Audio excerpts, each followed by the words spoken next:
જોઈ રહ્યા છો ગુજરાત લોક ફરિયાદ ન્યૂઝ।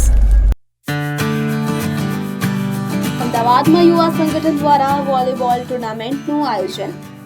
અમદાવાદમાં ફૂટબોલ ગ્રાઉન્ડ કેમ્પ હનુમાન પાસે મહેશ્વરી યુવા સંગઠન દ્વારા વોલીબોલ ટુર્નામેન્ટનું આયોજન કરવામાં આવ્યું। આ ટુર્નામેન્ટમાં 12 ટીમોએ ભાગ લીધો, જેમાં સમાજના બધા લોકો એકબીજાને ઓળખી, એકબીજાની સાથે જોડાય અને સમાજના વડીલોનું આશીર્વાદ મેળવે અને તેના માટે આ ખેલનું આયોજન કરવામાં આવ્યું।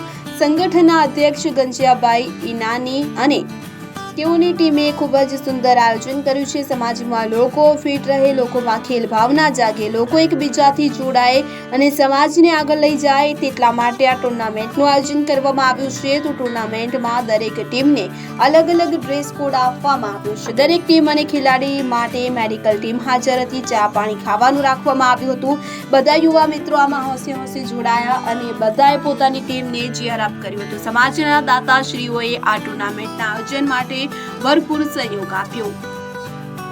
લોકો આ ટુર્નામેન્ટથી ખૂબ જ ખુશ થયા।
આવા રસપ્રદ સમાચાર જોવા માટે અમારી YouTube ચેનલને શેર, લાઇક અને સબસ્ક્રાઇબ કરો।